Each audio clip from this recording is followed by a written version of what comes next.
Mimi.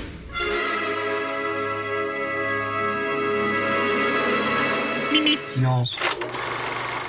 Chers auditeurs, bonjour. Une fois n'est pas coutume, je vais vous parler d'un film que je n'ai pas encore vu. En effet, on déroge pour ce dernier à une règle tacite qui depuis 90 ans veut que les films sortent le mercredi. Or, le Comte de Monte-Cristo ne sortira qu'aujourd'hui, vendredi donc. Les plus romantiques avancent que l'exceptionnelle qualité du film valait bien une petite entorse à la règle, les plus mercantiles qu'il fallait coller au plus juste à la fête du cinéma qui est ce week-end est souvent synonyme de forte affluence dans les salles obscures. Dans tous les cas, cela bénéficie largement à la communication et tient en haleine la spectatrice en puissance que je suis. Car oui, comme beaucoup, j'ai crié à l'injustice lorsque Edmond Dantès était trahi puis jeté en prison, souffrant avec lui dans les geôles du château d'If et vécu avec effroi l'implacable vengeance de cet homme blessé. D'abord sous la plume d'Alexandre Dumas, puis à l'écran avec l'exceptionnel Jean Marais. Avec ce film, Mathieu Delaporte et Alexandre de la Patelière s'attaquent à un monument qui a déjà été adapté pas moins de 30 fois, que ce soit en film, téléfilm ou série, notamment avec Gérard Depardieu, Jean Rochefort et Pierre Arditi, et même en manga. Autant dire que les références ne manquent pas.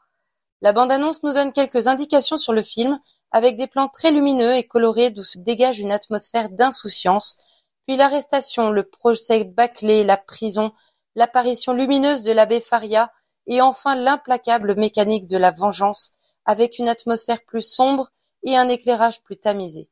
On approche un peu de la complexité de cette œuvre où se mêlent aventure, passion amoureuse, vengeance et culpabilité.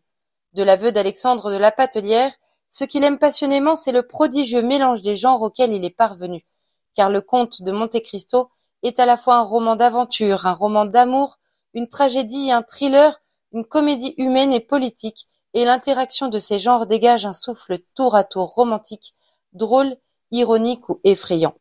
Comment dès lors faire entrer une telle complexité dans un film de 2h58 ? 2 chiffres pour illustrer la complexité de l'exercice. 4000, comme le nombre de pages de scénario.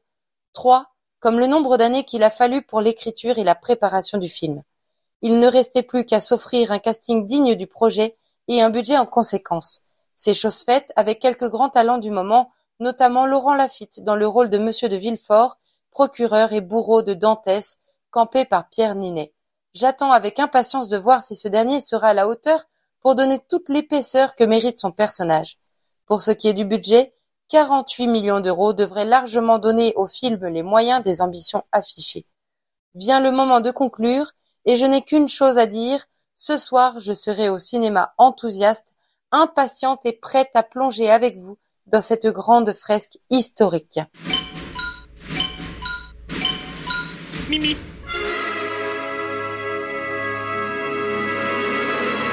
Mimi. Silence.